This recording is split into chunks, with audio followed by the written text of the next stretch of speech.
সাদ ইবনে আবি ওয়াক্কাস রাদিয়াল্লাহু তাআলা আনহু কেমন সাহাবী। আল্লাহ রাসূল সাহাবায়ে কেরামের একটা কাফেলা আফ্রিকার জঙ্গলার মধ্যে পাঠিয়ে দিয়েছে। রাসূল বলেছে, যাও আফ্রিকার মানুষের কাছে কালেমার দাওয়াত দাও। সন্ধ্যা ঘনিয়ে গিয়েছে। হযরতে সাদ ইবনে আবি ওয়াক্কাস রাদিয়াল্লাহু তাআলা আনহু ওই এলাকার খ্রিস্টান মানুষদেরকে ডাক দিয়ে বলল, খ্রিস্টানেরা রে, আজকে রাত্রটা থাকার জন্য একটু সুযোগ করে দাও। খ্রিস্টানেরা বলে, ইদানিং কালে মুসলমানের সাথে পারা যায় না, আজকে এদেরকে এমন শিক্ষা দিব এরা যেন আর বেঁচে উঠতে না পারে। জোরে কর নাউজুবিল্লাহ।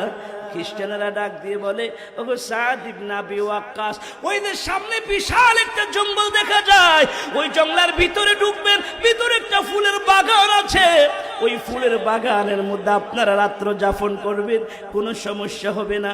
খ্রিস্টানদের কথা শুনে হযরতে সাদ ইবনে আবি ওয়াক্কাস রাদিয়াল্লাহু তাআলা আনহু সাহাবায়ে কেরামদেরকে নিয়ে রওনা হয়েছে।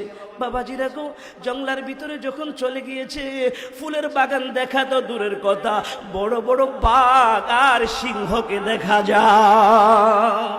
কাফেরদের টার্গেট হলো সাহাবীরা যদি জঙ্গলের ভিতরে ঢুকে যায়, হিংস্র বাঘেরা সিংহ আর বাঘ খেয়ে ফেলবে। জঙ্গলার হিংস্র প্রাণীরা সাহাবায়ে কেরামদেরকে খেয়ে শেষ করে দিবে। এজন্য তারা জঙ্গলার বাঘের কাছে পাঠিয়ে দিয়েছে। সাদ ইবনে আবি ওয়াক্কাস রাদিয়াল্লাহু তাআলা আনহু সাহাবায়ে কেরামদেরকে নিয়ে যখন জঙ্গলার ভিতরে ঢুকেছে, যাইয়া দেখে বাঘেরা হা করে তাকিয়ে আছে, সিংহরা সাহাবায়ে কেরামের দিকে তাকিয়ে আছে। সাদ ইবনে আবি ওয়াক্কাস ডাক দিয়ে বলে, আরে সাহাবীরা, একটা মঞ্চ বানাও, একটা স্টেজ বানাও। সাহাবীরা মনে করেছে সাদ ইবনে আবি ওয়াক্কাস আমাদেরকে ভাষণ দিবে, আমরা তাড়াতাড়ি স্টেজ রেডি করেছি। সহিহ বুখারীর বর্ণনা, বুখারীতে হাদিসটা এসেছে, স্টেজ যখন তৈরি করা হলো, সাহাবায়ে কেরাম নজর করে দেখে সাদ ইবনে আবি ওয়াক্কাস রাদিয়াল্লাহু তাআলা আনহু সাহাবায়ে কেরামদেরকে নয়, বনের বাঘকে ওয়াজ করতেছে। জোরে কোন সুবহানাল্লাহ। হযরত সাদ ইবনে আবি ওয়াক্কাস ডাক দিয়ে বলে, নাহনু আসহাবু রাসূলিল্লাহ সাল্লাল্লাহু আলাইহি ওয়াসাল্লাম।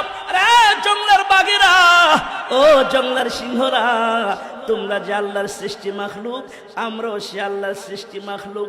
মায়ার নবী রাহমাতুল লিল আলামিন ইসলাম প্রচার করার জন্য আমাদেরকে পাঠিয়েছে।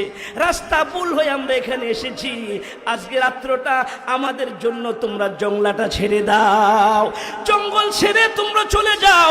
নাহনু আসহাবু রাসূলিল্লাহ সাল্লাল্লাহু আলাইহি ওয়াসাল্লাম।